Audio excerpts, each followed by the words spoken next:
Hashtag the tattoo that changed everything. Marcus Wellington hadn't owned a suit in 7 years.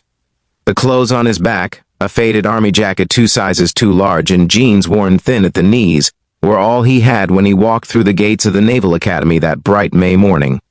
He'd hitchhiked for 3 days from Richmond to Annapolis, sleeping in rest stops and skipping meals to make it to his son's graduation. Nobody noticed him slip into the back row of folding chairs. That's how Marcus preferred it. He was there for Danny, not for himself. Just to see his boy one time in that crisp white uniform, to watch him become an officer. Then he'd disappear back into the shadows where men like him belonged. The ceremony began with all its pageantry, the color guard, the national anthem, the speeches from dignitaries Marcus didn't recognize. He kept his eyes fixed on the rows of graduates, searching for Danny's face. There. 4th row, 7th from the left. His son had his mother's eyes, bright and determined. Marcus felt his chest tighten. He didn't belong here among the proud parents in their pressed clothes, carrying bouquets and cameras. He belonged on a bench somewhere, or under an overpass, waiting out another night. But Danny was worth this risk, worth the shame of being seen. Admiral Patricia Thornton was delivering the keynote address when her gaze swept across the audience. She'd given this speech a dozen times, but she never stopped looking at the faces, the parents, the siblings, the grandparents who'd supported these young officers through 4 grueling years. Then she saw him, the man in the back row, thin as a rail, with hollow cheeks and a graying beard. His jacket hung open, revealing a torn shirt beneath. But it wasn't his appearance that made her stop mid-sentence. It was the tattoo visible on his collarbone, a specific insignia, faded but unmistakable to anyone who knew what to look for. The audience shifted uncomfortably as silence stretched. Admiral. Thornton's aide touched her elbow, concerned, but she waved him away. She descended from the podium, her dress whites gleaming in the morning sun, and walked directly toward the back row.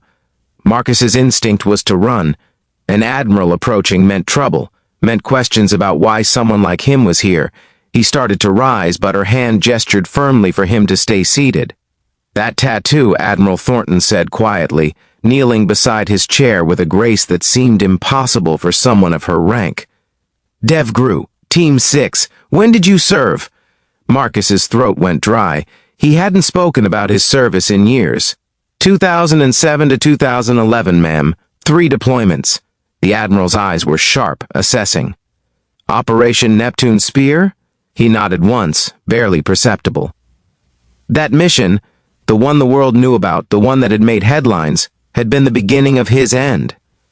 The things he'd seen, the things he'd done for his country, had followed him home and never let go. Admiral Thornton stood and turned to face the assembly. Her voice carried across the yard, clear and commanding. Ladies and gentlemen, we have among us today a true American hero. This man served in the most elite fighting force in the world. He went into the darkest places so that we could sleep safely at night. Marcus wanted to sink into the ground. Every head had turned toward him. He could see Danny now, standing at attention with the other graduates, his face stunned and uncomprehending. And like too many of our warriors, the Admiral continued, her voice thick with emotion, he came home to fight a different kind of battle, one we as a nation have failed him in. Today that changes. She extended her hand to Marcus. Sir, would you please join me on the platform? Ma'am, I can't. His voice cracked. I'm nobody. I'm just here for my son. Your son. Which graduate is yours? Midshipman Daniel Wellington, ma'am. Admiral Thornton's expression softened. Then you need to be up there when he receives his commission. A son should see his father proud and honored, not hidden in the back row. With the whole Naval Academy watching, Marcus Wellington walked to the front. His legs shook with each step, but the Admiral's hand on his elbow kept him steady. When they reached the platform, she called for Danny to come forward. Father and son stood face to face for the first time in 4 years. Danny's eyes brimmed with tears. Dad, I looked for you everywhere. I sent letters. I got them, Marcus whispered. Every single one. Admiral Thornton's voice rang out again. Midshipman Wellington, your father's sacrifice, both his service and the battles he's fought since, have earned him the right to administer your oath of office today. What happened next moved the entire assembly to tears. A homeless veteran, his voice breaking but growing stronger with each word, gave his son the oath that would make him a naval officer. When Danny saluted his father at the end, Marcus returned it with the precision of the warrior he'd once been. After the ceremony, Admiral Thornton personally ensured that Marcus was connected with veteran services, housing assistance, and the medical care he desperately needed. News of the moment spread, and within weeks, a Veterans Foundation had established a program in Marcus's name to help other homeless former special operators find their way home.